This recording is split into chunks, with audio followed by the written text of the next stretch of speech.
Fala galera, tudo bem com vocês?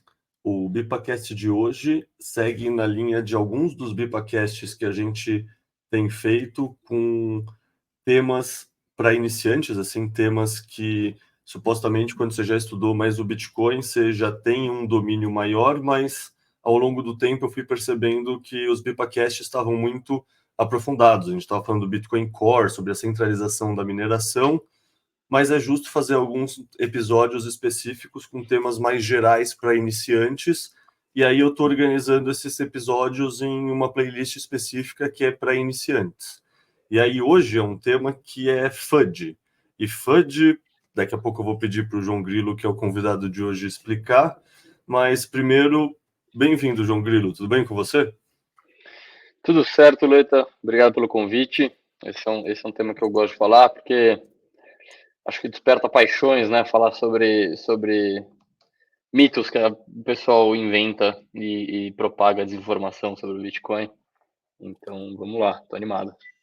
Perfeito. Bom, geralmente eu começo os podcasts pedindo para o convidado se apresentar, mas visto que você usa um OPSEC, usa um avatar em vez do seu nome real, eu queria te perguntar, na verdade, para explicar para o pessoal em casa por que isso de OPSEC é algo tão importante no nosso meio do Bitcoin, por que, por exemplo, tanto faz saber quem foi o Satoshi, porque a gente, sei lá, muitas pessoas dentro do ecossistema não mostram a sua identidade. Tipo, isso é uma coisa que muitos iniciantes se deparam de cara, assim, pô, eu não sei quem é Satoshi, daí abre os bitcoinheiros e tem um urso que é o Dove, aí vai ver modelo de preço, acha o Plan B que é um boné, aí vai estudar a parte técnica, acha o Didi que é outro avatar, assim.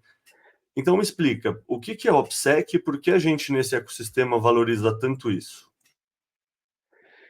Eu acho que basicamente, o Bitcoin é fora do sistema e ele, querendo ou não, ele também disrupta o sistema. E o sistema, eu tô falando, assim, o que a gente tem visto, né, no Brasil, que é muito triste. O sistema, através de alguns poderes específicos, algumas pessoas específicas, atacando a população, atacando os cidadãos, e o Bitcoin, na minha visão, pode chegar nesse nível. O Bitcoin pode incomodar tanto o sistema, do mesmo jeito que o X está incomodando o sistema, que alguns cidadãos mais proeminentes desse meio podem ser atacados pelo sistema em algum momento. Então eu acho que existe muita preocupação dos bitcoinheiros nesse sentido, de preservar sua identidade, assim como o Satoshi preservou sua identidade, e muita gente diz que se o Satoshi não fosse anônimo hoje em dia ele estaria preso, como a gente viu algumas pessoas serem, né, consideradas bodes expiatórios e, e serem perseguidas pelo Estado. A gente viu isso com o Liberty Reserve, que era uma moeda lastreada em ouro, que um cidadão lá construiu no Panamá, se não me engano, e os Estados Unidos foi até atrás dele para prender ele, proibir ele de fazer isso. A gente viu agora com os desenvolvedores do Tornado Cash, que é um sistema de, de mistura de bitcoins, né, para você apagar o rastreamento das suas transações. O Estado foi atrás deles e perseguiu eles e prendeu o desenvolvedor-chefe do Tornado Cash, o desenvolvedor principal. Mesmo com a tecnologia do Tornado Cash, não, não fazendo o desenvolvedor ou o provedor do servidor custodiante de nenhuma moeda. E mesmo assim foram lá, perseguiram e prenderam o cara na Holanda. Então, com o Satoshi, provavelmente teriam feito a mesma coisa se ele não tivesse sido anônimo. E eu acho que com os bitcoinheiros, principalmente nós, né, que evangelizamos as pessoas e trazemos conhecimento para as pessoas e temos uma presença online, eu não duvido que esse dia chegue para a gente. Perfeito.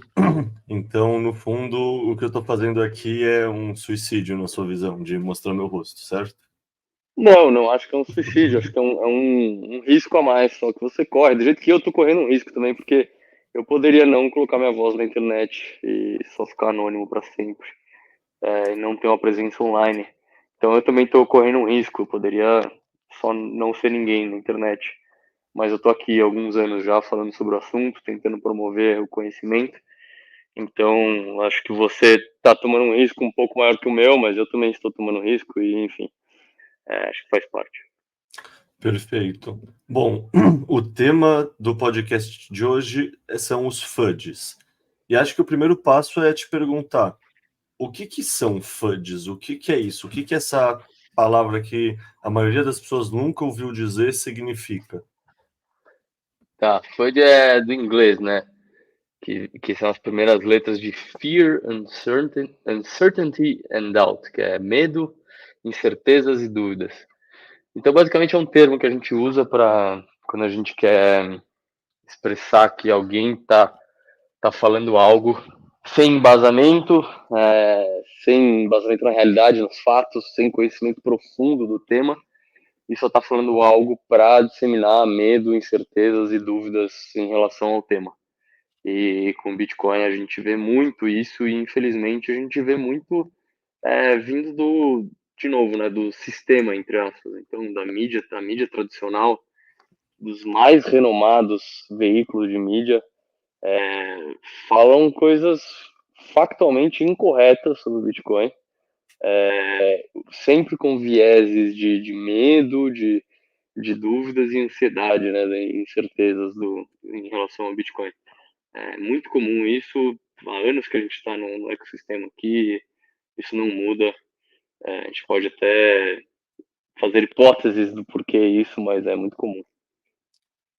Perfeito. E aqui eu acho que vale a pena falar que, pensando em técnicas de copywriting, que é aquele tipo de escrita para ser persuasivo, sabe, linguagem de marketing, o maior clássico exemplo é a Empíricos e as propagandas da Empíricos, você sempre consegue a atenção da pessoa e supostamente manipular a pessoa usando ou a ganância ou o medo.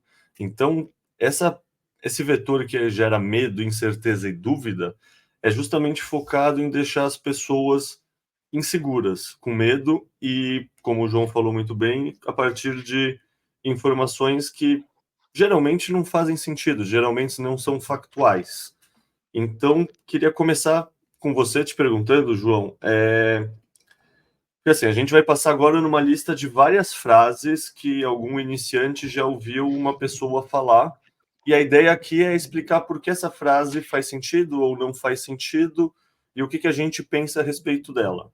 A primeira Perfeito. é, cara, eu não consigo nem comprar um Bitcoin, um café com Bitcoin na padaria. Portanto, o Bitcoin não deu certo. Essa é uma famosa. E eu acho que é muito da visão de trazer a visão de que dinheiro só funciona se você conseguir comprar algo com ele na padaria. E querendo ou não, é uma visão que se você analisar um pouquinho mais a fundo o que que isso diz, né, o que que isso significa, você sabe que não faz sentido. Porque, por exemplo, o ouro, vamos começar do ouro, mas tem alguns outros exemplos, mas o ouro, você não consegue ir na padaria comprar um café com ouro. Isso quer dizer que ele falhou com dinheiro? Acho muito difícil você falar isso, porque o ouro tem capitalização de mercado hoje de 15 trilhões de dólares. Todos os bancos centrais hoje têm reservas em ouro, e quanto maiores suas reservas de ouro, maior provavelmente a relevância do Banco Central no cenário global.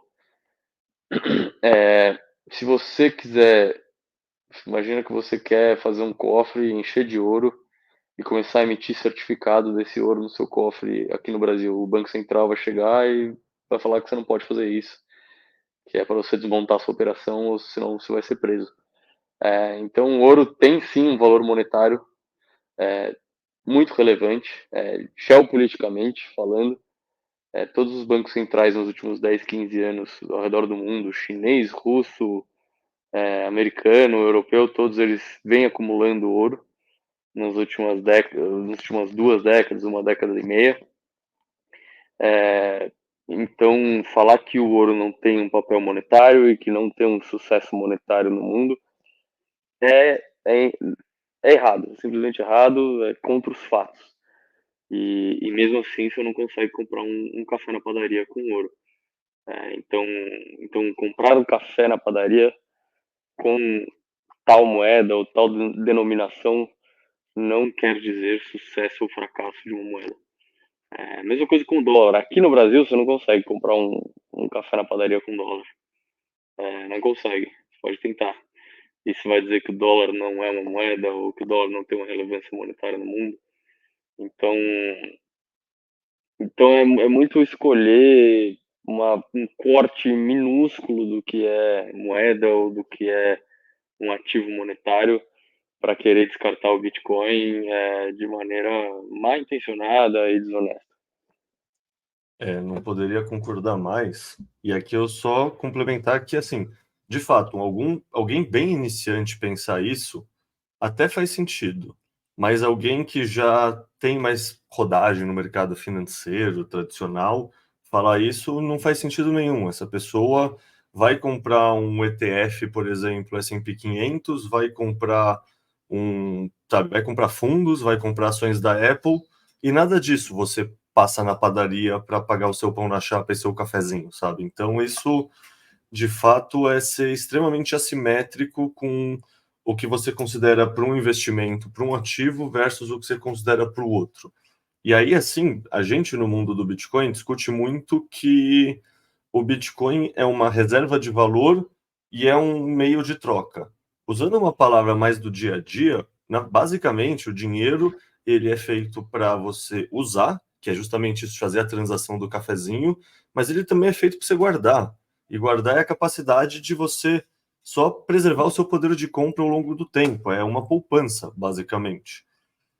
E isso é uma função do dinheiro que, pelo menos na minha visão, e geralmente o pessoal dentro do ecossistema tende a concordar com isso, a função guardar o dinheiro e preservar o dinheiro ao longo do tempo é uma função muito relevante e que hoje em dia a gente não tem nenhuma alternativa boa.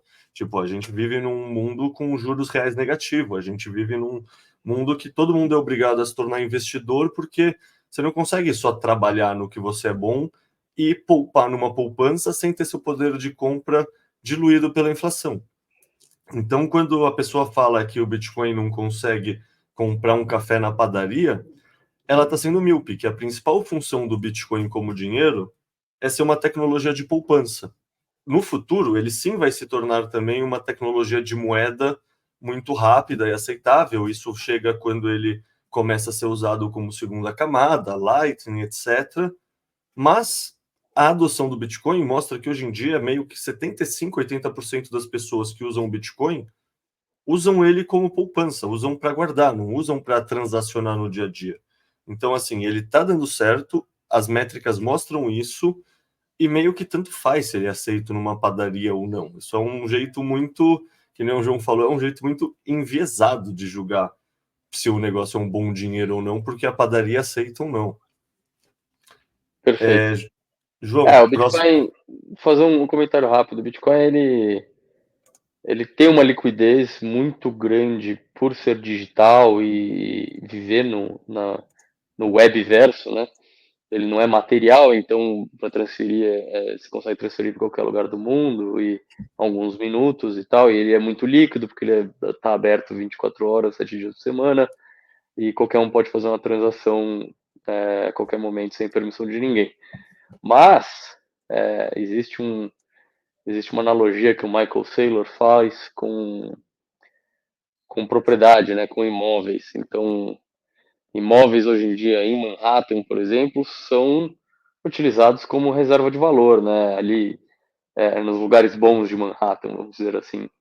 E você vai falar que, mas eu quero comprar um pedaço, um café na padaria com um pedaço do meu apartamento na Quinta Avenida em Nova York, eu não vou conseguir. Então os imóveis em Manhattan na Quinta Avenida fracassaram como ativo de reserva de valor.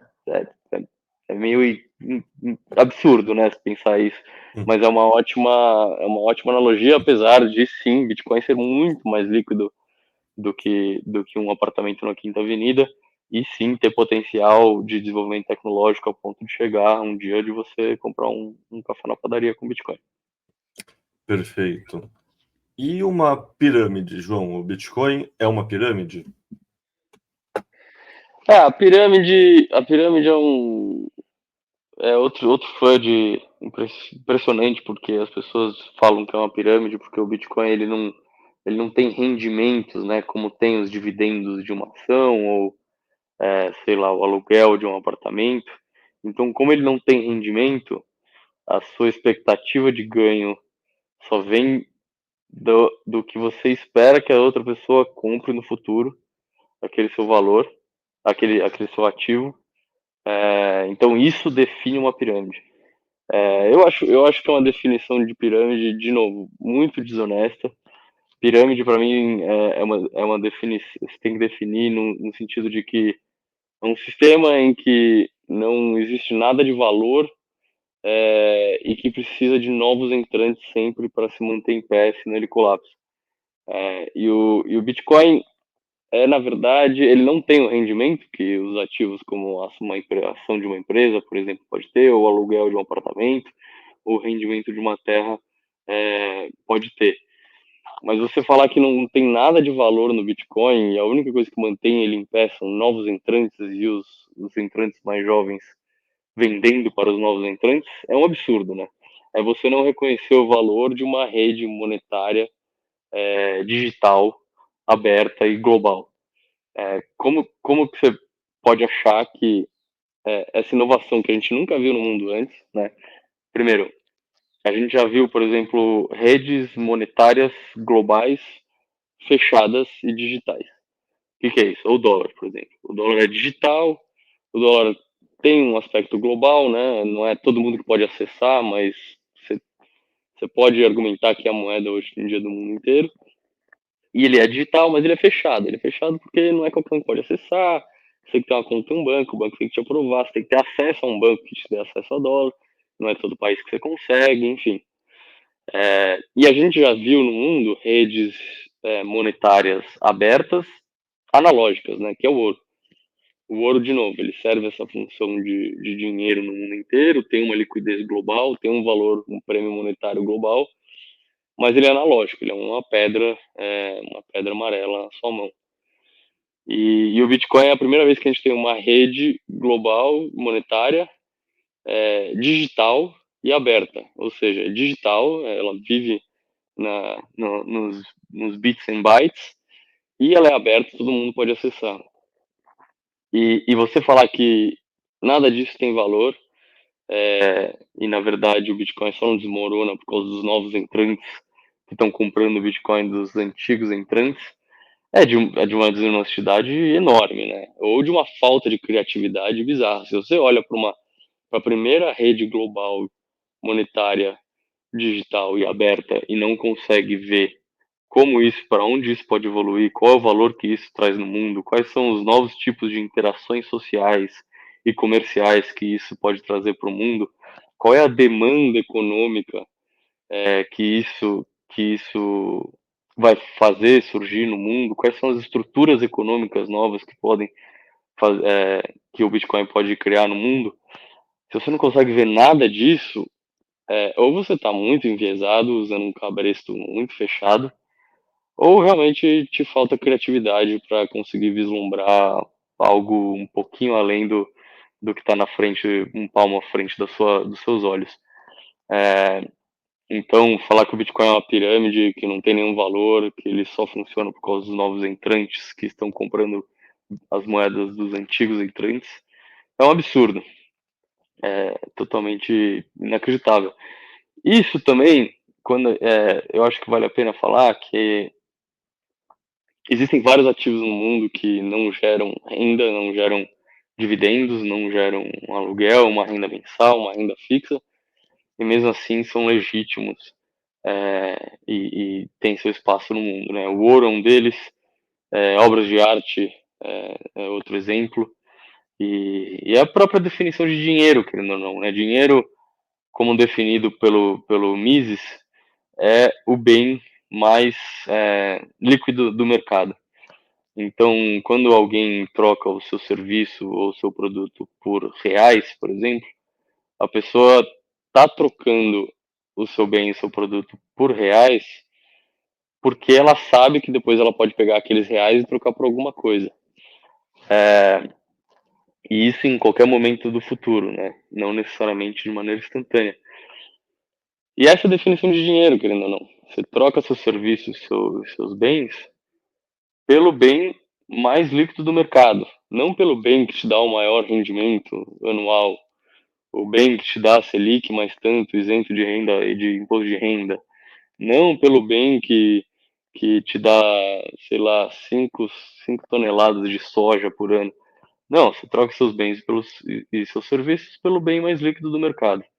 Ponto. É a definição de dinheiro. Então, tem que parar com essa ideia de que puta, o Bitcoin não gera um rendimento anual, então é uma pirâmide, não tem valor, é um absurdo. Se você acha que o Bitcoin não tem valor, eu recomendo você começar a entender o que é uma rede digital monetária aberta, global, e tentar imaginar, exercer um pouco de criatividade para tentar imaginar o que isso pode agregar para o mundo e trazer de coisas novas para o mundo. E lembrar que a definição de dinheiro é o bem mais líquido do mercado e não é o bem é, que te dá IPCA mais 6 e líquido de imposto de renda. Perfeito, cara. Vou adicionar aqui que tem um texto muito bom da Lynn Alden que eu vou colocar nos links, comentários assim, que é basicamente uma explicação de tudo que você falou assim, do jeito dela, então bem prolixo e aprofundado de por que o Bitcoin não é pirâmide, aquela história, por exemplo, a gente aqui está falando de Bitcoin e a pessoa que resolver comprar Bitcoin, ela não está entrando. Quando ela entra, a gente não está ganhando por ter indicado ela, não tem esse esquema de um puxa o outro. E aí entra numa questão mais ampla, que nem se falou para o ouro, para diamante, para várias coisas que não geram fluxo de caixa, que é uma crítica que, mas se as pessoas deixarem de acreditar, ele vai a zero. Bom, mas isso é uma realidade para qualquer coisa, na verdade. Que nem se falou, para o dinheiro, para tudo, na verdade. Se como mito coletivo compartilhado, as pessoas deixam de acreditar em algo, esse algo vai a zero, seja obras de arte, assim. E aí acho que isso entra numa outra coisa que o pessoal fala, que o Bitcoin não tem demanda industrial e, portanto, não tem valor intrínseco e vai a zero. Pô, qual é o valor intrínseco de um pedaço de pano com tinta? E a resposta é que pode ser imensurável, pode ser multimilhões de dólares, tipo quanto vale a Mona Lisa no Louvre. E o valor intrínseco dela são algumas tintas e um pano velho. Então, assim, entender que o valor é subjetivo e não tem essa coisa de um grande valor intrínseco que permite um valuation das coisas, é algo que eu acho que ajuda muitas pessoas a entenderem que o Bitcoin pode sim ter valor, mesmo se você não acreditar no Bitcoin. Em outras palavras, se você acha mesmo que o Bitcoin não tem valor, por que você não me dá um de graça? Tipo, você não me dá um de Perfeito, graça porque ele tem um valor. Tipo, o valor vem do mercado, não vem da minha opinião enquanto pessoa. perfeito. O conceito de valor intrínseco é muito usado, né, nesse FUD. Esse FUD falar o Bitcoin não tem valor intrínseco, no sentido de realmente não gerar um rendimento anual, no sentido de não ter um lastro em algo físico, sei lá, numa empresa, num terreno, no ouro, que seja. Só que o próprio conceito de valor intrínseco é falho, como você mesmo disse, né? Valor intrínseco, um valor que existe num objeto nele mesmo, não existe. Isso não existe. O valor está sempre na relação do ser humano com aquele objeto, ou com aquele terreno, ou com aquele apartamento, ou com aquele serviço. Tanto que se sumissem todos os seres humanos da Terra, a gente faria sentido falar em valor do ouro, ou valor de um apartamento, ou valor de algum serviço? Obviamente que não.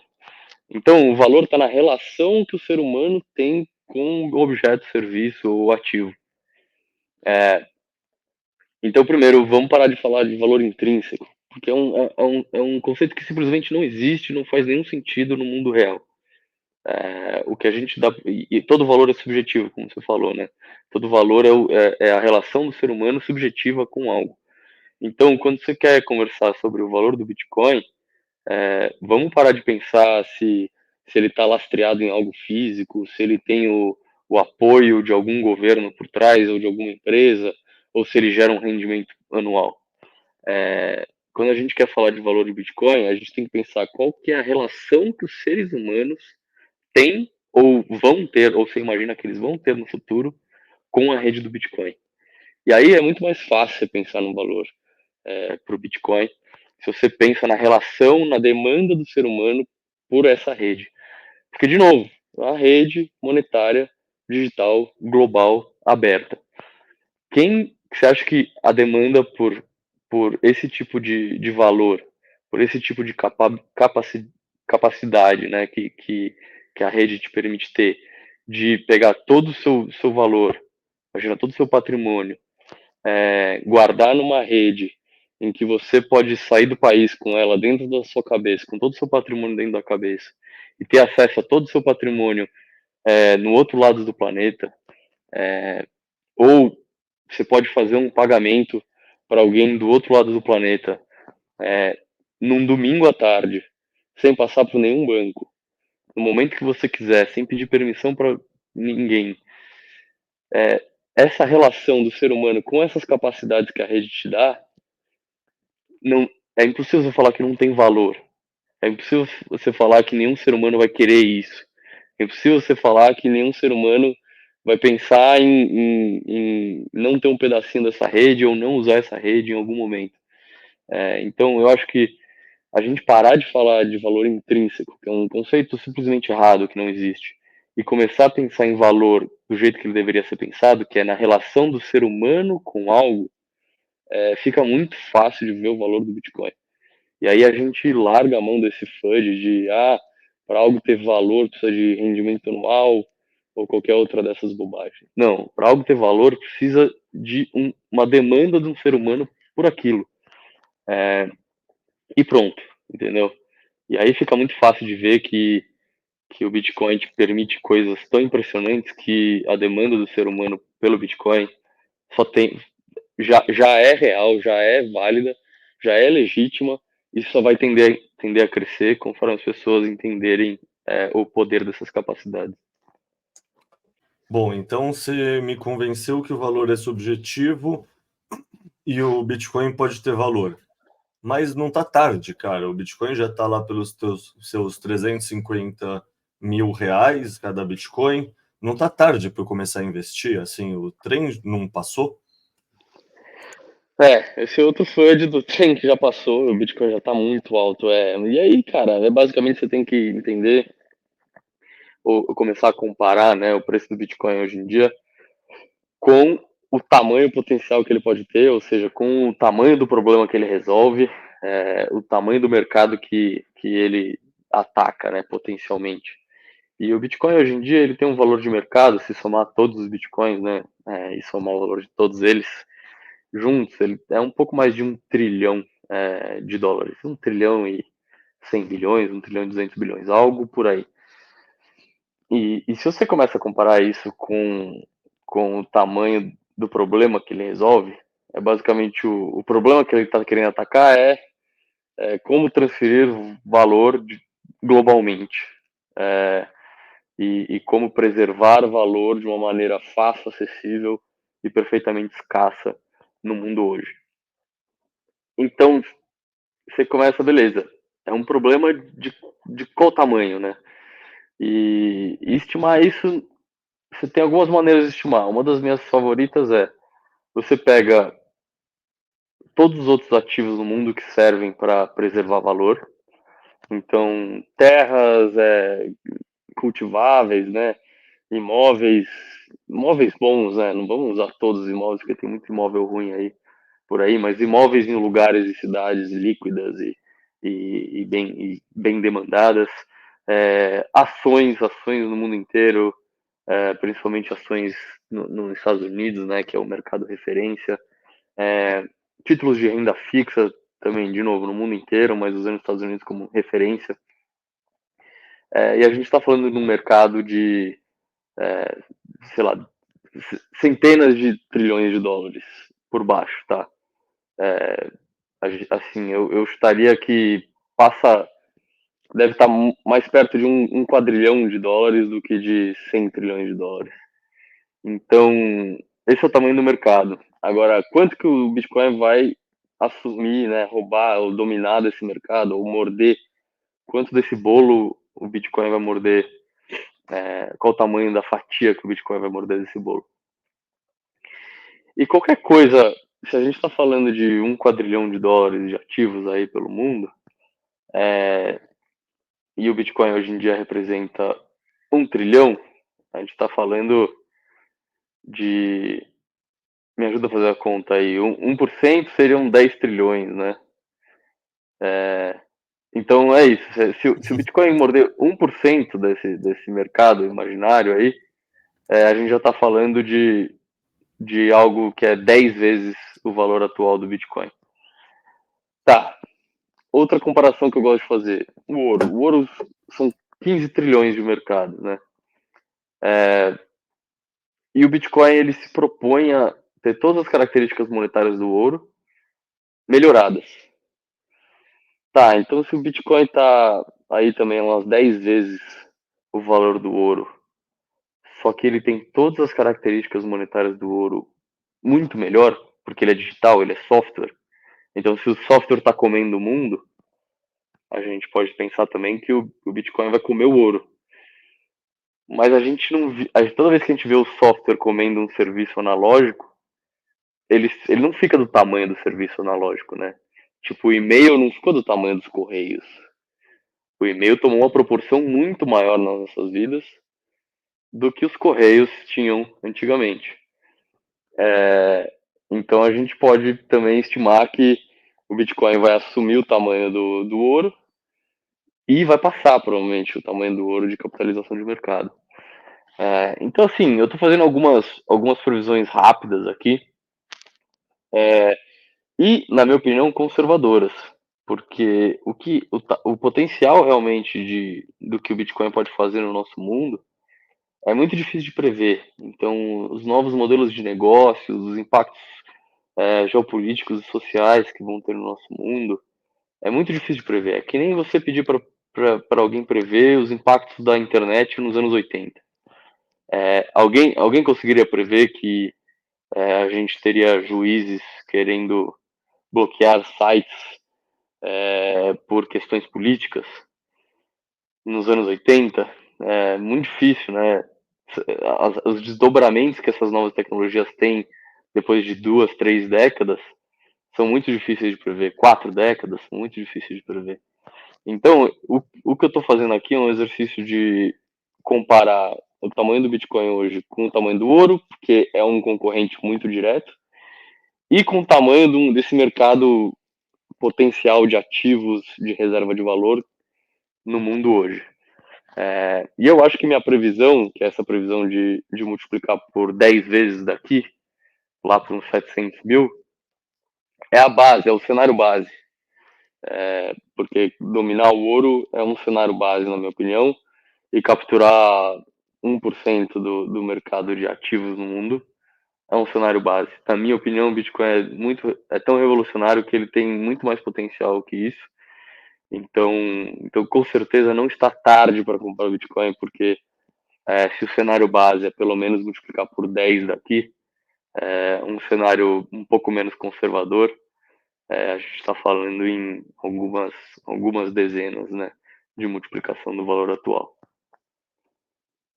Perfeito. Eu concordo com tudo que você falou e eu sei que para quem não estudou talvez soe meio assustador esses números, tipo o ouro contra o ouro digital. Eu só quero deixar esse tema aqui com o último pensamento, que é o seguinte: ninguém nunca comprou Bitcoin achando que estava cedo. Tipo, tem post de 2011, quando o Bitcoin tá $8, que a pessoa acha que perdeu o bonde, que agora tá tarde demais, ela tá impaciente, ela vende o Bitcoin dela. E isso é uma coisa recorrente. Eu, quando entrei em 2020, eu achei que estava tarde. Imagino que você entrando em 2016, 2017, tenha achado que estava tarde. Quem entrou em 2013, 2014, achou que estava tarde, e isso é uma constante. Então, assim, esse ponto de achar que já perdeu a oportunidade, concordo com tudo que o João falou. A oportunidade está aqui. No fundo, Bitcoin já multiplicou várias vezes e a tendência é ele continuar multiplicando várias vezes, porque a tendência é que os governos sigam expandindo a base monetária e o Bitcoin tem um número finito. E o resto é só matemática e uma extrapolação lógica dessas duas macro tendências. Hoje eu vou te mostrar como comprar Bitcoin utilizando a BIPA. Vamos nessa? Para realizar a compra, você precisa garantir que tem saldo em reais na sua conta. Se você ainda não fez seu primeiro depósito, assista ao nosso tutorial ensinando a fazer o primeiro depósito e depois volta aqui. Após fazer o depósito, você vai clicar no símbolo de Bitcoin e dólar no canto inferior da tela. Selecione Bitcoin no canto superior. Agora clique em Comprar. No canto superior direito, você poderá escolher se irá informar o valor em sats ou em reais. E ainda na parte superior da tela, você poderá escolher o tipo de moeda que deseja usar para comprar Bitcoin.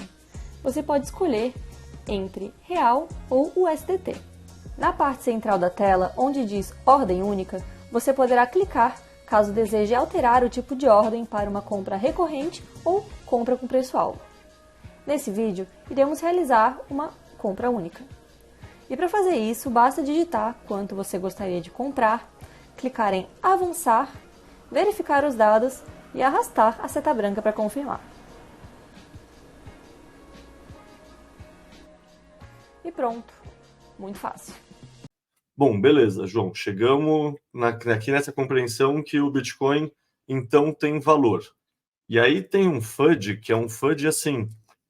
Pô, Ray Dalio falando. Ray Dalio, um grande investidor. O maior medo dele com o Bitcoin, que ele já declarou no passado, é que, beleza, o Bitcoin tem tanto potencial, ele pode dar tão certo que os governos vão banir, os governos não podem deixar ele dar certo. Como você responde quando alguém fala isso atualmente? Porque o Ray Dalio fala isso há 3, 4 anos atrás e já mudou um pouco a situação desde então, né? Sim, a questão dos governos banirem é muito uma questão de teoria dos jogos, né? É o dilema do prisioneiro. Se você souber explicar isso melhor que eu cometer algum erro, você, por favor, me corrija, Aleta. Mas, basicamente, você tem dois prisioneiros e, e os guardas da prisão oferecem alguns tipos de acordo para esses prisioneiros, né? Os prisioneiros, eles estão separados, em celas separadas, e eles não sabem a decisão que o outro prisioneiro vai tomar.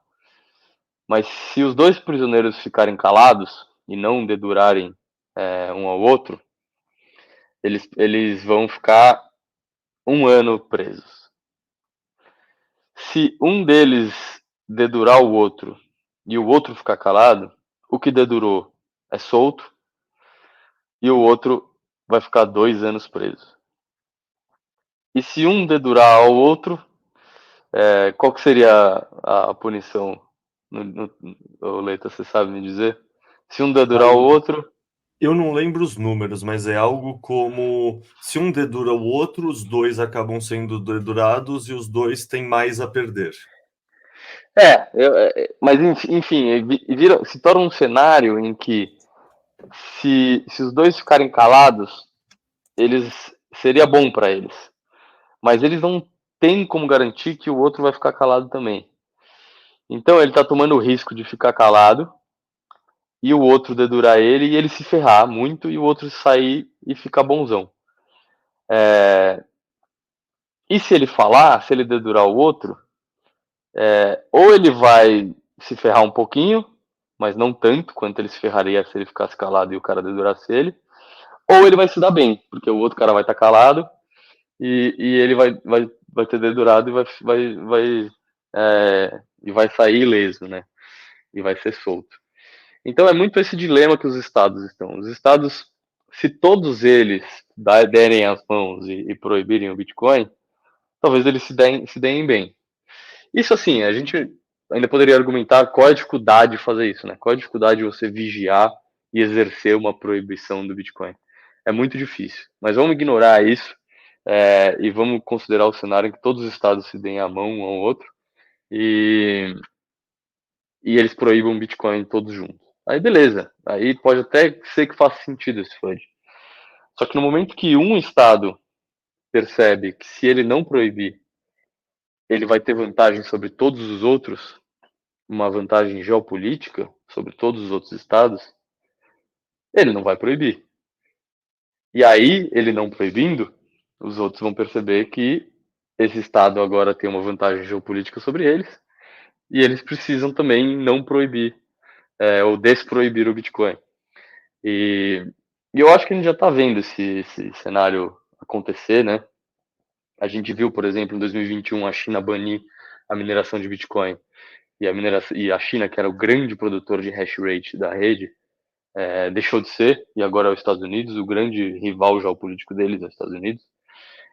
A gente já viu o discurso do Trump falando que essa tecnologia, eles têm que acolher essa tecnologia nos Estados Unidos, porque se eles não acolherem, vai acabar indo para os rivais geopolíticos deles. Então a gente já está vendo esse cenário acontecer, e eu acho que não existe bobo na geopolítica, né? Não existe bobo mais no futebol, e não existe bobo na geopolítica. E vai acontecer uma adoção estatal do Bitcoin nesse sentido, deles perceberem que, por exemplo, a Rússia agora, que foi bloqueada do sistema internacional do dólar, perceber que eles precisam de Bitcoin para se protegerem, o Trump perceber que se eles não abraçarem o Bitcoin vai ser abraçado pelos rivais dele, a China cometendo esse erro em 2021, viu agora que perdeu os mineradores para os Estados Unidos, e já está pensando em voltar atrás. Então é o dilema do prisioneiro. Eu tenho certeza que todos os estados do mundo inteiro não vão dar as mãos e proibir o Bitcoin juntos, porque não é vantajoso para nenhum deles. Cara, eu concordo com tudo que você disse, então só para adicionar, vou complementar com outros dois pontos, que é o ponto da teoria dos jogos internamente em cada país também. Ou seja, ou a gente imagina que cada um dos países tenha um Estado realmente totalitário e coeso, e capaz de tomar decisões, sei lá, uma Coreia do Norte, um pequeno Estado saudita, sei lá, um pequeno principado no Oriente Médio, cheio de petróleo, mas se não, assim, os senadores, os deputados, os vereadores, esse pessoal também gosta de ganhar dinheiro, tanto é que muitos deles são corruptos. Se isso é verdade, eles também vão acabar começando a investir em Bitcoin. E isso a gente já vê acontecendo. Isso, você citou bem o caso dos Estados Unidos, lá tem governadores, tem senadores, tem muita gente que já investe em Bitcoin. E assim, quando a gente fala que o Estado vai banir, a gente está imaginando que todos os estados têm um grau de coesão, tipo, dentro de um partido que manda em todo o país, como se fosse o Partido Comunista Chinês. E a verdade é que mesmo o Partido Comunista Chinês já é todo fraturado. Quando a gente tem essa imagem dele, a gente pensa num lugar muito menor, com um partido muito menor, tipo Coreia do Norte. E isso, na prática, me parece inviável. Assim, as pessoas vão se organizar para defender seus interesses, inclusive senadores, deputados, que vão proteger seus próprios investimentos. Isso é um ponto também. Outro ponto é que, mesmo se a gente conseguir toda essa coesão, como você consegue proibir algo descentralizado, sabe? Você não consegue tirar da tomada o servidor que o Bitcoin está rodando, não é? Sabe, para quem você manda a ordem judicial? Não tem uma nuvem AWS sendo rodada, não tem um CEO. Quem você manda intimar? Então, Exato. é uma coisa que, assim, beleza. Então, chegamos nessa conclusão que é praticamente impossível esse cenário dos governos se unirem e tentarem banir o Bitcoin. Daí, outra preocupação que a gente vê pessoas manifestando é que, tá, o Bitcoin talvez não seja banido, mas ele está sendo capturado pela BlackRock e pelo governo americano. Capturado tem que definir o que é capturado, né?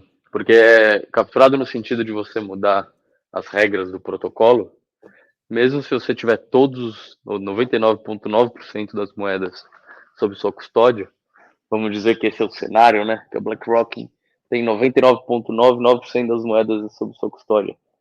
Mesmo assim, ela não consegue mudar as regras do protocolo. E as regras do protocolo é o que dá a validade de um jogo justo, né? De que as regras estão sendo seguidas do jeito que os usuários querem.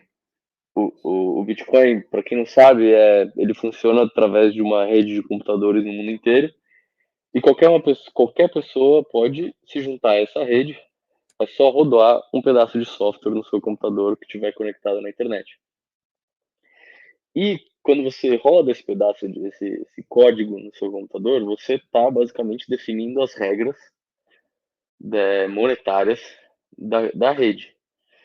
Então, não importa quantas moedas você tem, não importa quantas moedas o seu vizinho tem, não importa quantas moedas a BlackRock tem, quem escolhe as regras da rede são essas pessoas rodando um simples software no seu computador. E eu não preciso provar quantas moedas eu tenho, se eu tenho muitas, se eu tenho poucas, se eu tenho alguma, eu posso não ter nenhuma moeda. E mesmo assim, eu estou lá definindo as regras desse sistema monetário. Se a BlackRock um dia tiver 99,9% das moedas e falar, eu quero mudar essa regra aqui do protocolo, e o resto das pessoas que estiverem rodando esse software no seu computador não concordarem com essa mudança, o que vai acontecer é uma quebra na rede. Vão ser criadas duas redes, duas moedas diferentes, com livros caixas diferentes. E todo mundo que tinha moeda na rede original agora vai ter moeda nas duas, o mesmo saldo que tinha anteriormente. E a vida segue assim. E o mercado vai precificar quanto que tem de demanda ou quanto que vale cada uma das redes. E a BlackRock poderia fazer um ataque de, por exemplo, particionar as duas redes baseado em regras e depois vender todas as moedas que tem da rede que ela não gosta das regras? Poderia, mas ela vai poder fazer isso uma vez, como qualquer outro holder de Bitcoin. Você só vende Bitcoin uma vez. Você não consegue fazer isso indefinidamente, como é o sistema Fiat hoje em dia, né, em que as pessoas imprimem moeda e vendem no mercado por produtos e serviços e ativos indefinidamente, porque elas imprimem quanto elas querem. No Bitcoin isso não existe. Então, dá para BlackRock atacar assim a rede? Dá, mas vai fazer isso uma vez e assim que as moedas estiverem distribuídas no mercado de novo, o preço vai ser reavaliado de maneira descentralizada de novo. E as regras que o mercado mais gostar vão prevalecer. Boa, e eu adicionaria que mesmo esse cenário que você pintou já é um cenário que, na minha opinião, é um cenário extremo, um cenário de cauda, assim, não é o cenário base. O cenário base é que, tipo, a BlackRock tem o quê? 9 trilhões sob gestão, 10 trilhões sob gestão, é um número, assim, muito maior do que o Bitcoin. Ou seja, para eles, Bitcoin é um pequeno pedaço de uma grande cartela de serviços e produtos. Será mesmo que eles se arriscariam a perder toda a credibilidade para todo o resto do negócio deles? Ou será que eles quiseram entrar no mercado do Bitcoin simplesmente para ganhar suas taxas, suas comissões, mas ficar tranquilo e não matar a própria galinha dos ovos de ouro? Porque o lançamento desse ETF foi o melhor lançamento de ETF da história. Será que eles realmente agiriam tanto contra o próprio interesse? Não me parece um cenário tão provável assim, sabe? Acho que o Larry Fink, quando ele começa, Larry Fink é o CEO da BlackRock, né?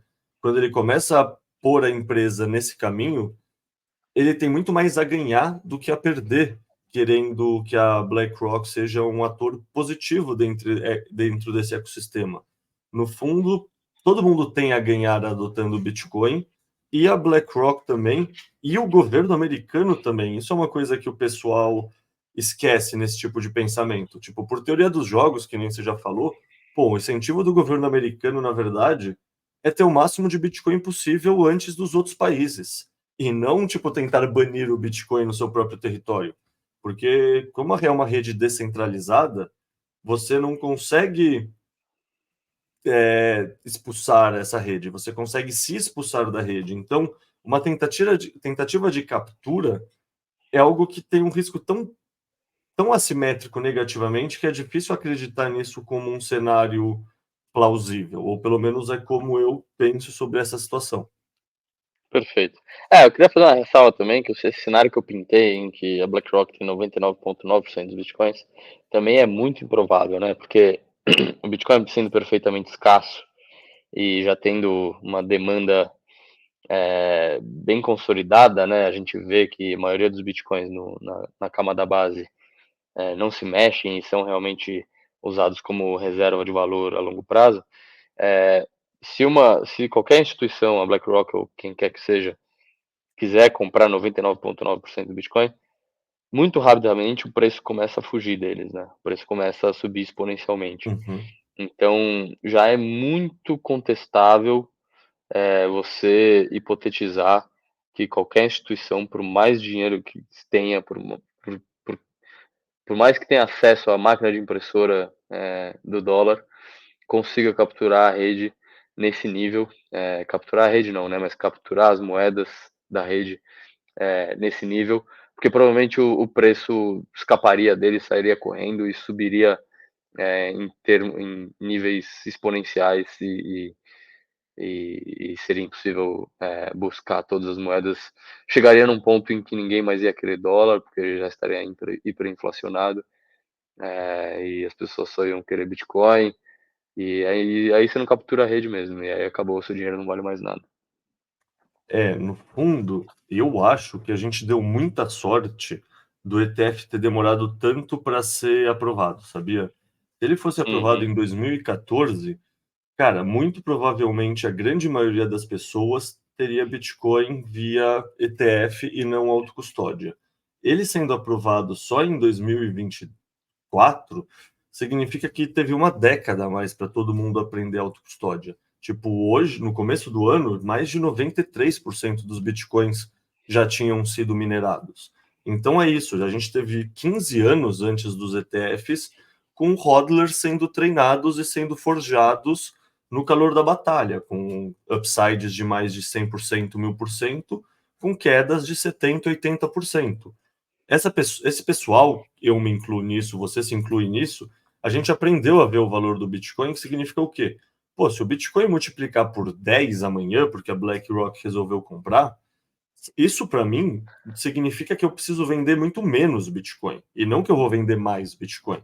Isso significa que, sei lá, se eu quiser parar de trabalhar, se eu quiser parar de poupar o salário que eu ganho em Bitcoin, quiser viver à custa do patrimônio que eu acumulei em Bitcoin, quanto mais o Bitcoin subir, menos satoshis eu preciso vender para bancar o meu custo de vida.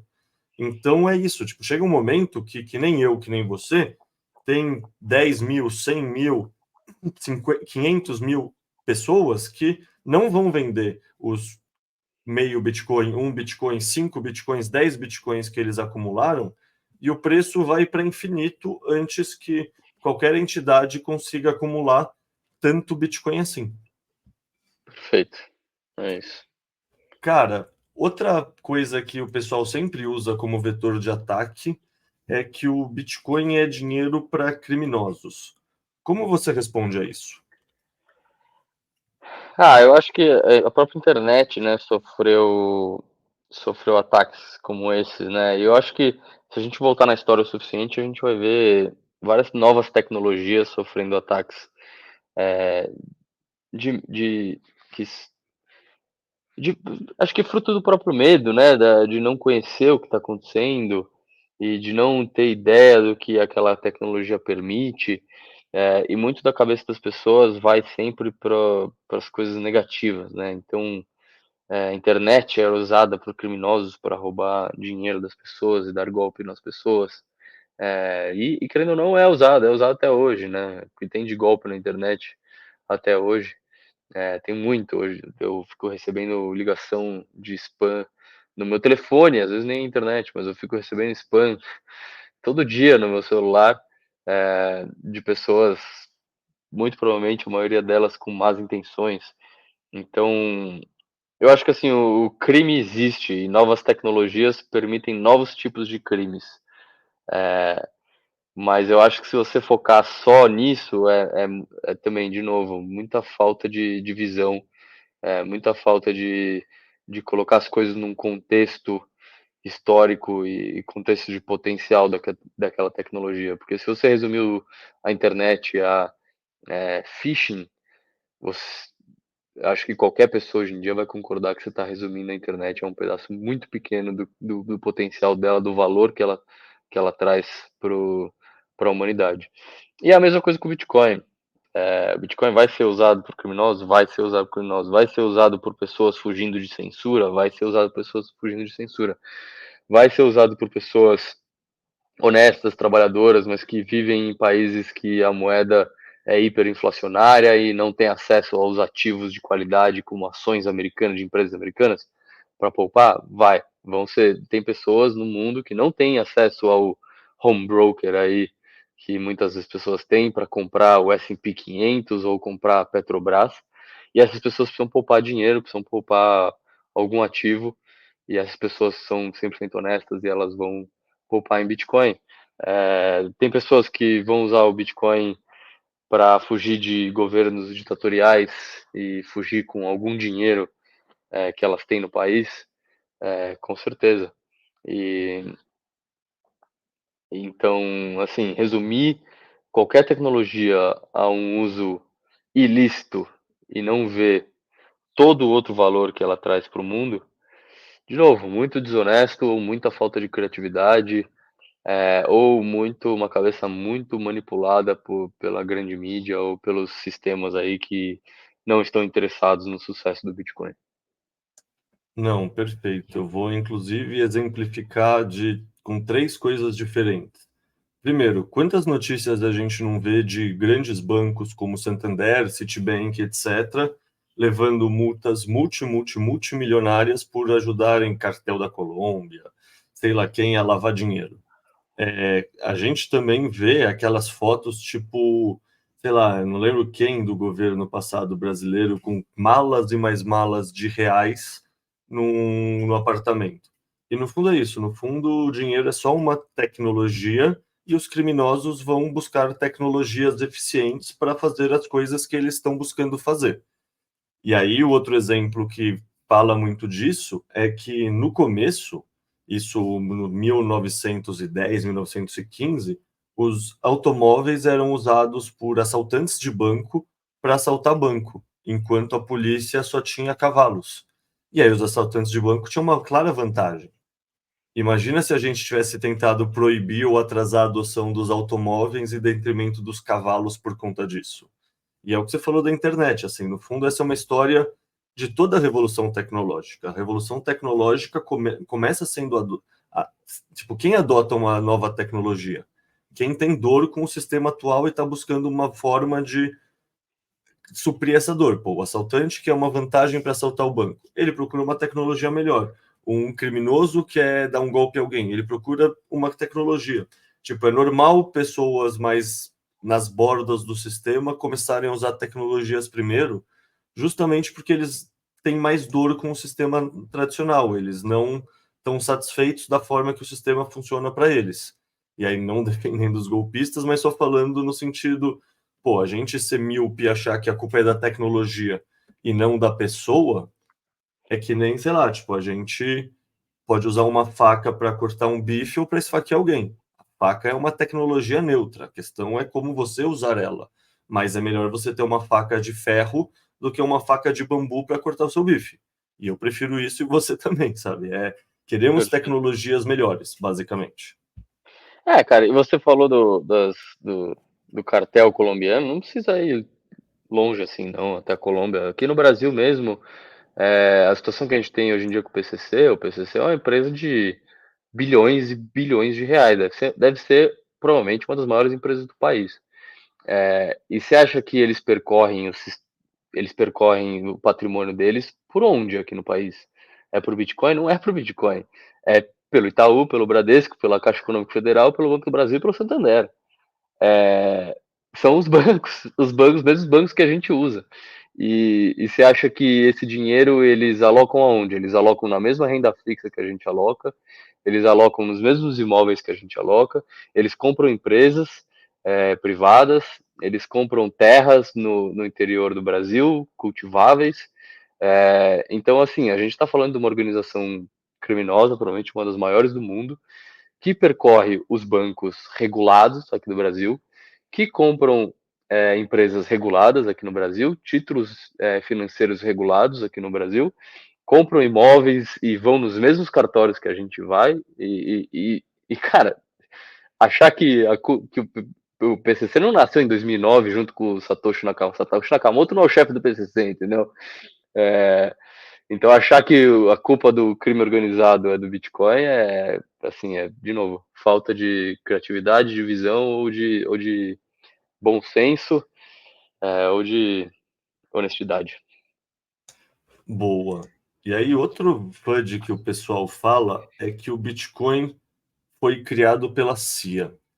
E aí, esse eu acho extremamente irracional, mas vamos entreter essa possibilidade. Quero te fazer uma segunda pergunta sobre isso, que é: muda alguma coisa quem criou o Bitcoin? Essa é a grande vantagem do Bitcoin, né?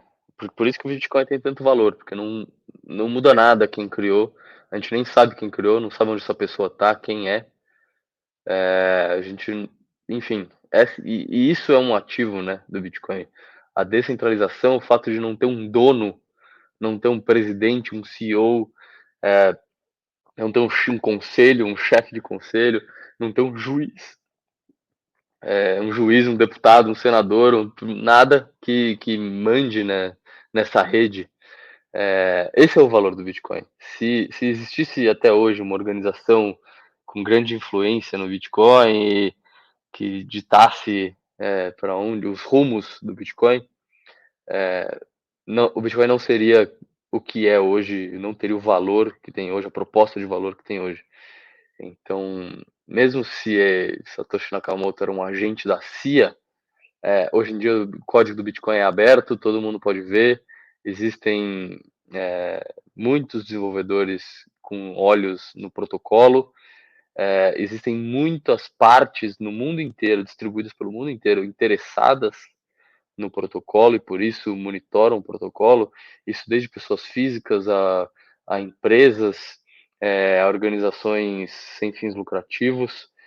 O Bitcoin transcendeu, né, a vulnerabilidade de um pequeno grupo que mantinha o Bitcoin até, sei lá, talvez 2012, 2011. Hoje em dia existem muitas partes espalhadas pelo mundo de olho no negócio, fiscalizando a rede e o que acontece na rede. Então, não, mesmo se o Satoshi Nakamoto for da CIA, que eu acho que não mesmo assim não faz diferença nenhuma. Não, perfeito. É basicamente o seguinte, gente. Se o código é aberto, não tem como você colocar uma backdoor. Backdoor é uma coisa maliciosa que você coloca num pedaço do código e funciona como um cavalo de Troia, sei lá, é como se colocasse uma coisa maliciosa dentro do protocolo. Mas se o código é aberto, não tem onde isso está escondido. Tipo, todo mundo que é desenvolvedor do Bitcoin consegue literalmente ler todas as linhas, todas as letras que estão em cada trecho de cada linha do código do Bitcoin. Então, não tem onde ter sido escondido nada. Faz sentido? É verdade isso que eu falei, João? Com certeza, com certeza. O código aberto, quando você vai rodar o aplicativo no seu computador, você baixa de um repositório online que todo mundo tem acesso a tudo. Todas as grandes mudanças no Bitcoin são passadas por vários olhos durante meses e criticadas. Então, e o monitoramento, vamos dizer assim, real time, né, da rede, o monitoramento em tempo real da rede é constante. Então, pode num domingo de madrugada, se acontecer alguma coisa estranha na rede, isso logo vai ser notado e muitas pessoas vão estar trabalhando para conter os danos em poucos minutos. Muita gente vai se mobilizar para ver o que está acontecendo e corrigir se tiver algum problema. É, então, então, assim, como que você inseriria algo escondido no Bitcoin e conseguiria executar esse código malicioso sem que ninguém percebesse em poucos minutos. Honestamente, eu acho que é impossível. E vale falar também que, por exemplo, teve aquele grande bug há um tempo atrás que na Microsoft que afetou o mundo inteiro, assim, tipo, vários países, aviões ficaram paralisados, etc. Isso só aconteceu porque quando você tem um produto centralizado e você dá play numa atualização, essa atualização é espalhada em tempo real para todo mundo que está rodando esse aplicativo, esse programa, etc. No Bitcoin isso não acontece. Tem gente que roda o nó com código de 2014 e nunca atualizou. Tem gente que roda com nó de 2018 e nunca atualizou. Ou seja, mesmo se alguém escreva linhas maliciosas, essas linhas vão demorar anos para serem instaladas numa quantidade relevante de computadores. Até então, com certeza esse código já foi revisto, revirado e verificado por uma gama de pessoas. Então, mesmo se alguém tentar colocar linhas maliciosas de código, isso não significa que afetaria o Bitcoin que está rodando. Por exemplo, eu em casa já rodo minha versão do Bitcoin Core e se atualizarem a versão do Bitcoin Core lá do GitHub, que é o repositório onde o pessoal costuma puxar o Bitcoin Core, eu não vou puxar, eu não vou atualizar. Provavelmente eu nem fique sabendo que atualizou para eu ter essa iniciativa, sendo bem sincero. Então é um cenário muito, sabe, o fator descentralização torna esse tipo de coisa de passarem uma atualização maliciosa muito mais mitigado também. Perfeito. Bom, Exatamente. Hoje na rede não existe um Bitcoin rodando, né? Existem várias versões, todo um espectro de versões do Bitcoin rodando que formam a rede do Bitcoin. E elas são interoperáveis entre si, né? Por isso que funciona. Mas muito provavelmente, se alguém infiltrar um código malicioso, vai infiltrar só em uma parcela de todo esse espectro que está rodando hoje em dia na rede. Então, de novo, mitiga muito um ataque catastrófico na rede nesse sentido. perfeito. Tá. Mas a gente está falando agora, e o Bitcoin, beleza, ele é a primeira criptomoeda, mas já faz 15 anos que ele foi lançado. E eu sei que a tecnologia evolui a passos rápidos. Então, e muitas pessoas me dizem, inclusive, que o Bitcoin é uma tecnologia velha e que está defasada e que ele pode ser substituído por uma cripto moderna, mais moderna, que tem alguma questão técnica superior. Isso é uma preocupação que eu devo ter? Cara, eu acho que essa mentalidade de que, tipo, todo ano vai surgir uma inovação técnica que vai superar a inovação técnica do ano anterior, eu acho que é muito dessa época de aplicativos, né, que a gente viveu, de 2009, 2006 para até 2020, mais ou menos, que era tipo, lançou o Orkut, mas não, agora o Facebook é mais novo e dominou o mercado. Eu acho que vem muito dessa mentalidade, mas quando você está falando de tecnologias mais com aspecto mais realmente disruptivo, que realmente são saltos tecnológicos muito avançados, isso você não tem todo ano, né? Uma antecedendo a próxima, a anterior. Tanto que, por exemplo, a arquitetura da internet, como ela é usada hoje em dia, o design dela é de 1969, se não me engano, ou 1970, começo da década de 70. E ela tá aí até hoje, praticamente o mesmo design, e mudando as nossas vidas até hoje. E eu acho que existem várias dessas inovações que dá para mencionar. O e-mail é uma dessas. O protocolo do e-mail deve ser da década de 70, no máximo da década de 80. E tá aí, a gente usa e-mail até hoje, igualzinho. Surgiu uma UI, né, uma interface mais bonita para interagir com e-mail, para interagir com a internet? Com certeza. Mas o protocolo em si, a inovação do protocolo é a mesma. E dá para até sair do mundo digital e pensar no motor a combustão. A ideia de controlar a combustão de um gás ou de um líquido e de um gás, né?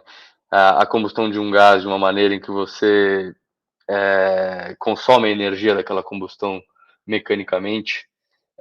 Quando que isso surgiu? Século XIX e tá aí até agora. E beleza, a gente saiu do motor a lenha, né?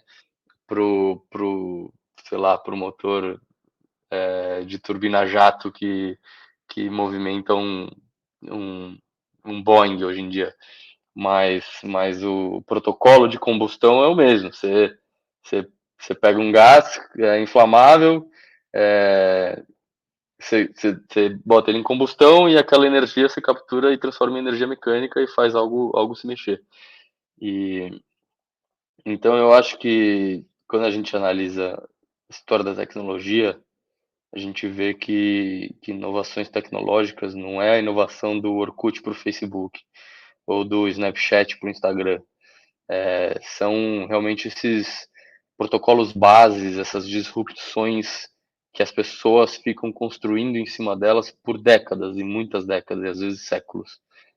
E o Bitcoin é uma dessas inovações que as pessoas vão construir muito provavelmente séculos em cima delas. E eu não vejo ano que vem a probabilidade de alguém vir e criar algo muito melhor que o Bitcoin, na minha opinião, é zero. Efeito de rede conta, né, basicamente. Você citou aí a combustão. Cara, a gente tem a largura das estradas, a largura das ferrovias, se não me engano, ou das rodovias, não lembro agora, mas que a gente herda desde o Império Romano, que era mais ou menos a largura das estradas que eles faziam as charretes andarem. Assim. É um negócio que efeito de rede conta, basicamente, né? No fundo, eu lembro aquele livro do Peter Thiel, que é de 0 a 1, que ele fala que, basicamente, você só consegue romper um efeito de rede se você tiver uma tecnologia que seja uma ordem de grandeza superior. E, sei lá, aqui eu não tenho o arquivo para mostrar, mas tem um artigo da Fidelity que chama Bitcoin First, que ele analisa todas as características técnicas do Bitcoin, comparando com ouro e comparando com as moedas fiduciárias. E a verdade é que as características técnicas do Bitcoin só perdem para o ouro ou para as moedas fiat no quesito histórico, que o ouro tem muito mais histórico que o Bitcoin. Mas, se isso é verdade, isso também significa que qualquer nova moeda que surgir, por definição, vai ter um histórico menor do que o Bitcoin. Se ela vai ser menor do que o Bitcoin, e em todas as outras categorias que bens monetários são julgados, o máximo que ela pode ter é uma nota igual à do Bitcoin, mesmo de um ponto de vista mais, sei lá, olhando só o que são bens monetários, quais características eles precisam ter, já é praticamente impossível ver alguma outra moeda rompendo esse efeito de rede, porque não tem uma dimensão técnica que ela possa melhorar uma ordem de grandeza em relação às características técnicas do Bitcoin. Então, assim, eu também não vejo esse cenário. Eu acho que é um cenário que iniciantes falam de boa fé, pessoas que vão ficando mais tempo e mais tempo no ecossistema, tem duas alternativas. Ou eles entendem o Bitcoin como a reserva de valor e até gostam de outras blockchains para tentar fazer outras coisas. Quer dizer, daí tem as pessoas que só têm Bitcoin como a gente, mas tem as pessoas que tentam, sei lá, vender gato por lebre, né? Tentam aproveitar a simetria de informação que eles têm contra os iniciantes e mesmo sabendo que determinada criptomoeda não vai ser o novo Bitcoin, é um discurso que ele pode tentar fazer para ganhar dinheiro em cima do iniciante. Então, esse é um FUD que é muito clássico, com pessoas mais experientes no ecossistema, usando termos muito complicados, tentando ludibriar os iniciantes. Com certeza, E muita gente também querendo vender o seu próprio projeto, né? E falar que superou o Bitcoin tecnologicamente e que se você comprar a moeda dele e financiar ele, basicamente, você vai ficar muito mais rico, vai ficar tão rico quanto as pessoas que compraram Bitcoin em 2008. 2008, inclusive quando o Bitcoin não existia. Enfim, acho que é comum isso, e aí nesse nível chega até a ser meio um golpe, né? Porque você cria qualquer token por aí, você está vendendo algo que você acabou de criar por custo zero e tentando captar dinheiro no mercado não regulado, e aí você pode falar o que você quiser, inclusive mentir desse jeito, falando que você superou o Bitcoin e que se você der dinheiro para essa pessoa, você vai ficar mais rico que o Satoshi Nakamoto.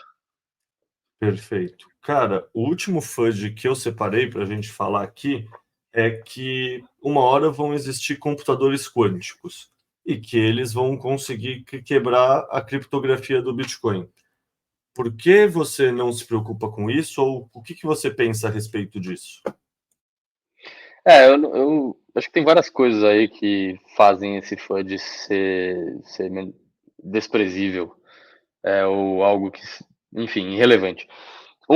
Existem hoje em dia algo, acho que o pessoal não fala sobre isso, mas computação quântica virou um pouco hype, né, essa palavra, esse termo, mas existem várias questões ainda técnicas sobre se é possível realmente escalar a computação quântica. Ninguém tem uma resposta ainda de como escalar a computação quântica, e porque, assim, pelo pouco que eu conheço no assunto, a hora que você começa a colocar muitos bits quânticos dentro de um computador, você começa a perder os estados, a rastreabilidade dos estados computacionais que você tem ali quando você está fazendo uma computação em larga escala. E ninguém tem uma resposta sobre isso. Eu ouço falar de computador quântico desde que eu me conheço por gente, então, sei lá, acho que vai fazer 20 anos, pelo menos, que eu ouço falar sobre isso e que é a próxima revolução e é a próxima quebra de paradigma, e até hoje ninguém resolveu esse problema. Então, eu acho que tem essa premissa técnica que é muito importante, né, as pessoas falarem e perderem um pouco do hype do assunto, que é realmente se é possível escalar computadores quânticos. E mesmo se for possível, aí a gente parte por esse cenário hipotético, que ninguém sabe se é possível, mas se for, assumindo que seja possível, as pessoas esquecem que todos os sistemas digitais no mundo inteiro vão ter que se adaptar o novo paradigma de computação quântica. Então, todas as criptografias que a gente usa, não só para o Bitcoin, mas para o nosso internet banking, para o próprio qualquer protocolo de internet hoje em dia, o protocolo que o ouvinte está consumindo esse conteúdo aqui agora, ele vai precisar se adaptar. O provedor desse conteúdo, qualquer plataforma que seja, ele vai precisar se adaptar a um novo protocolo criptográfico que seja resistente à computação quântica. Então, o mundo de TI inteiro vai ter que se adaptar a esse novo paradigma e o Bitcoin vai ser só mais um desses serviços que vai se adaptar, vai adotar alguma criptografia resistente à computação quântica padrão, que já existem. As pessoas também têm que ter em mente que conforme a criptografia vai avançando, o poder computacional vai avançando, a criptografia também vai avançando. Por exemplo, uma prática comum nesse mundo é as pessoas deixarem recompensas para quem conseguir quebrar tal protocolo de criptografia.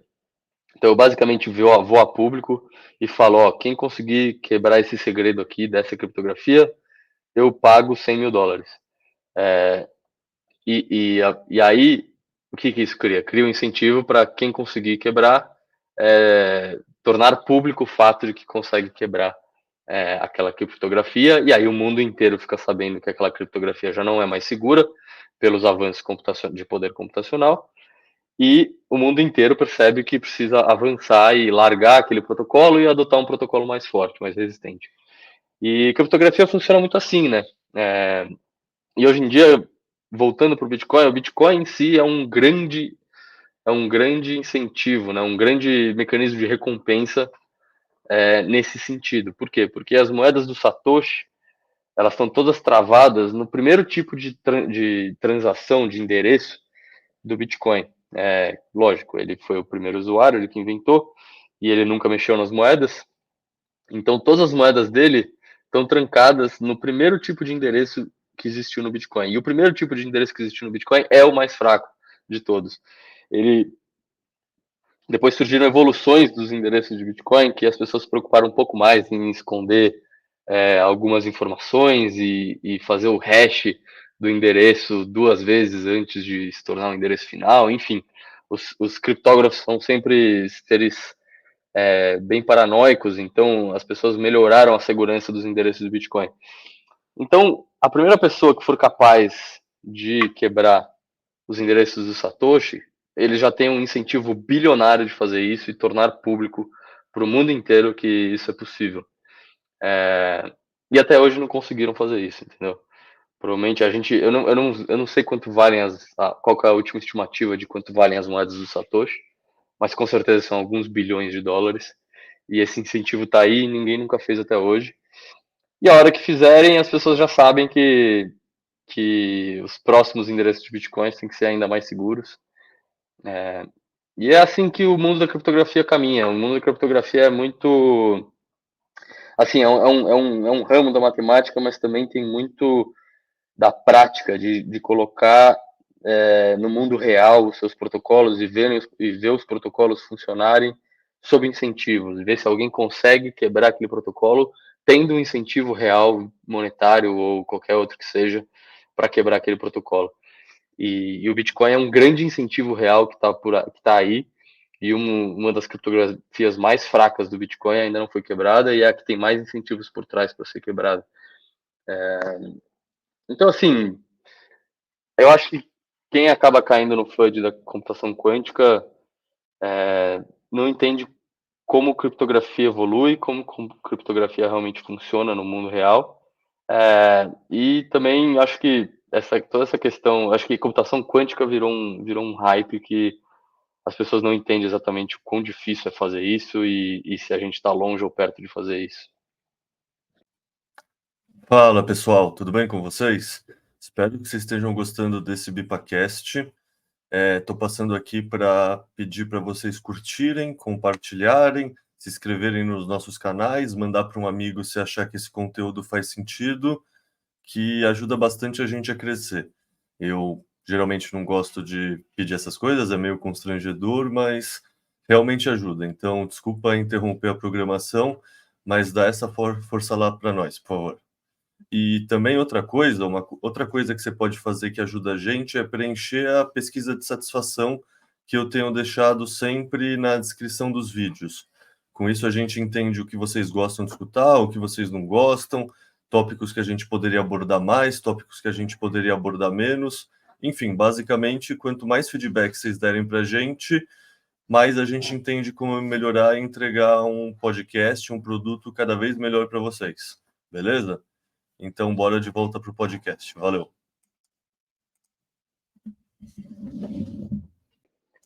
Perfeito. Cara, no fundo, a palavra quântico é essa palavra que o pessoal coloca para passar complexidade, né? Uma coisa, puta, eu não sei, mas é complexo e talvez tenha algo ali que eu não entenda. E assim, eu confesso que eu particularmente não entendo sobre computação quântica, mas o que eu entendo, falando de uma maneira bem sucinta, é que, em última análise, o Bitcoin é um programa de computador. Isso significa que você pode mudar qual mecanismo de criptografia você vai inserir nele. Então, temos dois cenários aqui. Temos cenário que, de fato, cria-se... Três cenários, na verdade.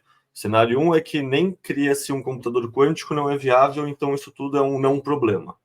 Cenário 2 vai se criando um computador quântico e, ao mesmo tempo, vai sendo desenvolvida uma criptografia anticomputador quântico.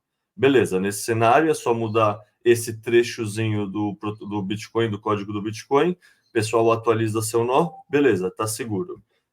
Daí tem um cenário, de fato, inventaram um computador quântico e não conseguiram inventar uma criptografia quântica. Cara, o que vai acontecer com o Bitcoin é o menor dos nossos problemas. Tipo, a gente está falando de todos os arsenais nucleares, por exemplo. Então, no fundo, isso vira um cenário apocalipse zumbi, que, sabe, o que você faz, o que acontece com o Bitcoin se vem um meteoro que nem caiu na época dos dinossauros e cai na Terra? Bom, você não tem muito que você possa fazer, que nem se você está no meio de São Paulo e começa a acontecer um apocalipse zumbi. Assim, provavelmente você não vai conseguir deixar a cidade, essa é a resposta, mas isso é daqueles cenários tão implausíveis que se a pessoa está tendo que apelar para esse tipo de cenário, provavelmente isso significa que Bitcoin é seguro, porque assim, você não usa esse tipo de análise de cenários tão extremos para nenhuma outra tomada de decisão na sua vida. Exato, é isso. E honestamente, esse cenário em que alguma instituição vem com um computador quântico do nada, do dia para a noite, que quebra todas as criptografias do mundo, para mim é menos provável do que uma civilização extraterrestre aparecer com esse computador. Justo, justíssimo. Cara, algum outro FUD relevante que a gente não cobriu e que você acha que a gente deveria cobrir? Eu tentei fazer essa lista pegando os principais, mas talvez eu tenha deixado passar algum. Não, eu acho que é isso, cara. Eu acho que você fez uma ótima lista. Eu acho que a questão do valor intrínseco, computador quântica, os governos proibirem, é, eu acho que são os principais, na minha experiência de anos aí, acho que são os que eu mais ouço.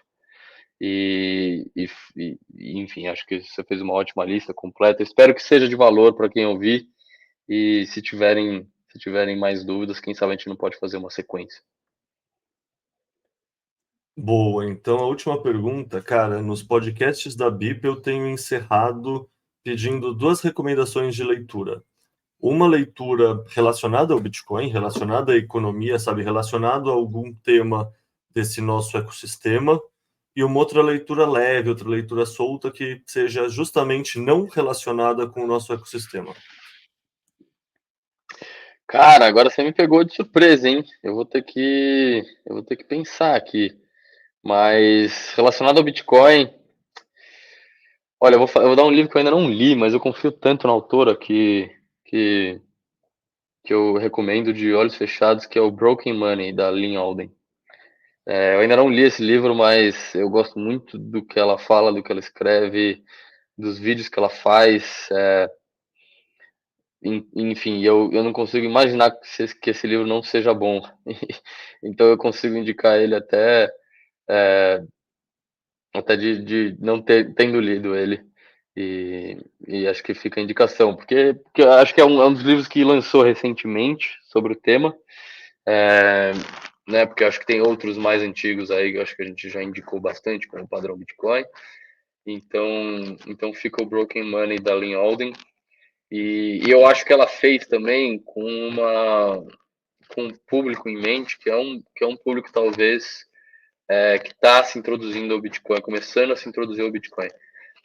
Então eu acho que também se encaixa bem para o tema desse podcast, né? Que é basicamente matar os FUDs que as pessoas que estão entrando no Bitcoin ouvem de primeira, entendeu? Agora, um livro não relacionado a Bitcoin ou um livro leve não relacionado ao Bitcoin? Aí é a Ah, pergunta. o que eu tenho pedido para o pessoal é não relacionado a nada. Então, sei lá, exemplos, Machado de Assis ou Harry Potter. Entendi, mas precisa ser ficção ou não Não, o precisa que você ser? preferir. Você gosta de ler biografia do John Lennon ou, sei lá, Bíblia, não sei o que você quiser. Tá. É, Tá bom. Então eu acho que eu vou indicar dois. Um, para quem gosta. Eu sou um cara que eu não fiz filosofia como minha formação, mas eu sempre admirei filosofia como método de pensar, né? Acho que eu li bastante filósofos na minha vida e sempre admirei o quão, de maneira clara, eles raciocinam. E existe uma estrutura, uma cultura de como pensar que eu acho que é incrível. E eu li um livro uns 2 anos atrás que chama Knowledge, Reality and Value, a Mostly Common Sense Guide to Philosophy. Ou seja, conhecimento, realidade e valor, um guia do senso comum para a filosofia. O autor chama Michael Huemer. Michael, como se escreve Michael Jackson, e Huemer é Huemer. Eu acho que qualquer pessoa meio que curiosa ou interessada por filosofia e que não foi estudar isso de maneira formal, eu acho que vai ver muito valor nesse livro. Ele passa pelas grandes áreas da filosofia, com o público geral em mente, né, não com um público especializado.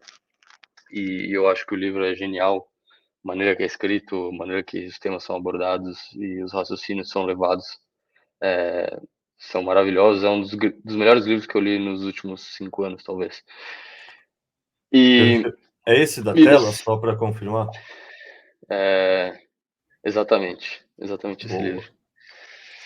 E talvez um outro livro que ele talvez não seja tecnicamente profundo, mas ele é existencialmente profundo. É um livro que chama Staring at the Sun, ou seja, encarando o sol. O subtítulo é Overcoming the Terror of Death, ou Superando o Terror da Morte. É um livro que fala sobre uma ansiedade comum de todos os seres humanos, eu acredito, que é o medo da morte e o fato de que todos nós vamos morrer. Ele é escrito por um terapeuta, ele chama Irving Yalom, e, e eu acho que esse medo da morte, ou pelo menos pensar sobre o fato de que todos somos mortais, sempre foi algo muito presente na minha vida. E recentemente só que eu descobri que esse tema não é apenas abordado na filosofia, mas também na psicoterapia. E eu gostei desse livro. Achei que ele não é muito teórico, mas ele fala muito sobre a experiência que esse psicoterapeuta teve com pacientes que sofriam desse medo e que sofriam com esse dilema e que isso causava ansiedade neles e o que isso representava na vida deles. E eu acho que, cara, é uma das grandes questões da vida e a maioria das pessoas passa a vida inteira reprimindo e ignorando esse fato. Mas eu acho que o quanto mais a gente conseguir incorporar esse fato na nossa vida e reconhecer esse fato, eu acho que mais a gente consegue construir uma vida que nos satisfaça e uma vida que a gente esteja satisfeito no final dela.